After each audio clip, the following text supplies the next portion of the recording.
अस्सलाम वालेकुम, आदाब। मैं रमीज़ रेज़ा। आप देख रहे हैं मिशन सक्सेस बिहार। आज हम बात करेंगे रोगी कल्याण समिति।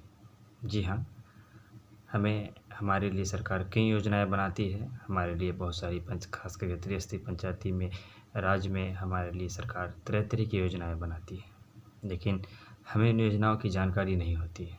हमारे लिए कई सुविधाएं प्रदान की जाती हैं, लेकिन हमें उनकी सही जानकारी उपलब्ध नहीं होने के कारण हम उन सुविधाओं का फ़ायदा नहीं ले पाते हैं।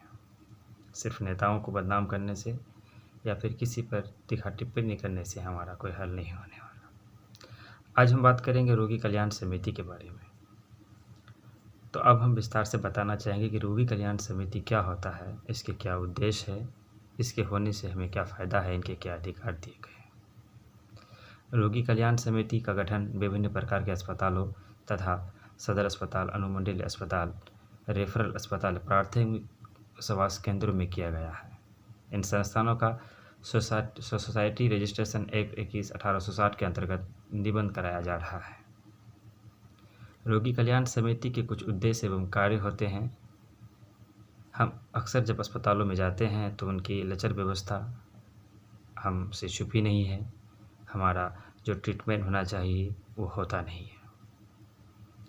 तो हमारे ही कुछ लोगों को, स्थानीय लोगों से मिलकर एक रोगी कल्याण समिति बनाई जाती है, जिनके अपने अधिकार होते हैं।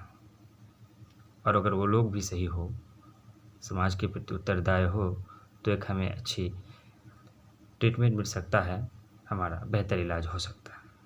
रोगी कल्याण समिति के कई उद्देश्य हैं, उनके कई अधिकार हैं अस्पतालों में, जो हमें जानना चाहिए। अस्पताल द्वारा मुहैया कराने जा रहे स्वास्थ्य सेवाओं का विस्तार एवं सेवाओं की गुणवत्ता सुनिश्चित कराना। अस्पताल में राष्ट्रीय ग्रामीण स्वास्थ्य कार्यक्रम अंतर्गत सभी योजना के कार्यान्वयन पर्यवेक्षण करना। अस्पताल के भवन, उपकरण आदि का रखरखाव सुनिश्चित करना। अस्पताल के कार्य के संबंध में सामान्य पर्यवेक्षण एवं निरीक्षण करना। अस्पताल को सुचारू संचालन में सहायता करना। अस्पताल में सेवा की गुणवत्ता को बढ़ाने हेतु सुधारात्मक सुझाव देना इत्यादि ऐसी कई चीज़ें हैं जिनके उद्देश्य से रोगी कल्याण समिति को बनाया गया है। अगर मैं उनके पूरे उद्देश्य को पढ़ना चाहूँगा तो वीडियो काफ़ी लंबी हो जाएगी। हम आपको बताना चाहेंगे कि रोगी कल्याण समिति जो है, उनके अधिकार क्या हैं। उनको सिर्फ बनाना ही मकसद नहीं है सरकार का, उसे बनाने के पीछे उन्हें कुछ अधिकार दिए गए। मैं उन अधिकारों के आपको बताना चाहूँगा।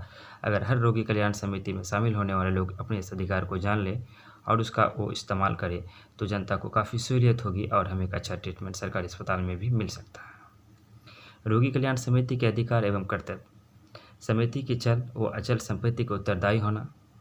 समिति की वार्षिक योजना पर विचार कर पारित कराना। समिति के सभी कार्यों का संचालन विधिवत करना एवं प्रस्ताव पारित करना। उद्देश्य की पूर्ति हेतु अन्य वैधानिक कार्य करना। समिति के उद्देश्य की पूर्ति हेतु विचार विमर्श करना।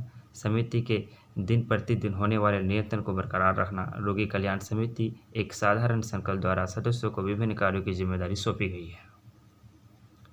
रोगी कल्याण समिति अस्पतालों में एक भूमिका रखती है। उनके अपने अधिकार दिए गए हैं।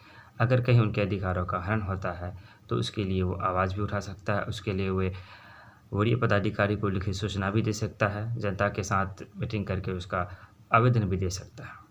लेकिन अक्सर जिन लोगों को बनाया जाता है, जिन लोगों को समिति में शामिल किया जाता है, उन्हें अपने अधिकारों का पता ही नहीं होता है, या अगर पता भी होता है तो वो ध्यान नहीं देते हैं।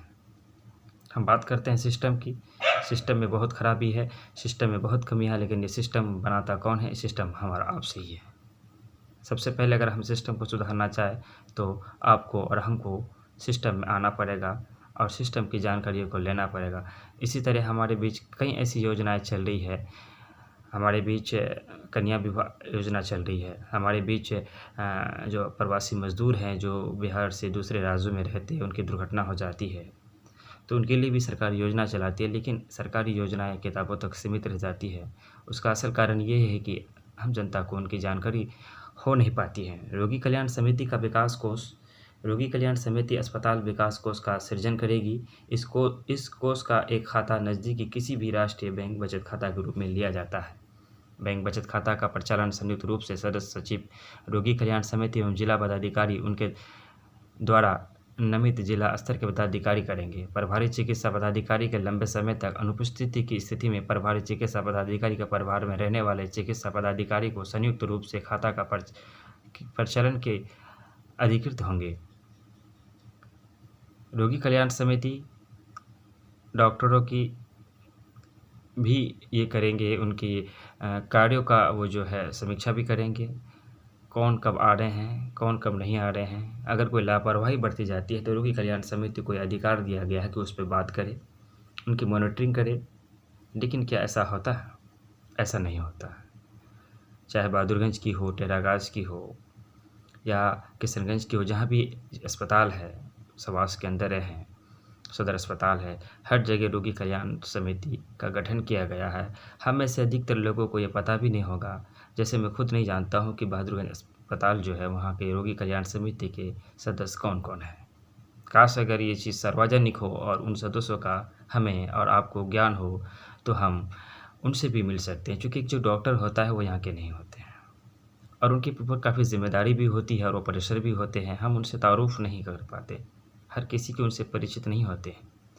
लेकिन ये जो रोगी कल्याण समिति जो होता है वो हमारे लोग होते हैं, वो हमारे अपने लोग होते हैं, वो हमारे बीच के होते हैं। अगर कम से कम इतना जानकारी लोगों तक पहुंच जाएगी किस अस्पताल में कौन से लोग रोगी कल्याण समिति के सदस्य में हैं, तो जनता उनसे संपर्क कर सकती है और जनता को काफ़ी सहूलियत भी मिल सकता है। ऐसी बहुत सारी चीज़ें हैं जिसे हमें जानने की ज़रूरत है, जिसे हमें समझने की ज़रूरत है। मैं अगली बार जो आऊँगा तो रोगी कल्याण समिति के बारे में विस्तृत जानकारी और इसे कैसे सही तरीके से रख-रखाव के लिए किया जाए, इसका इस्तेमाल कैसे किया जाए, मैं इस पर बात करना चाहूँगा।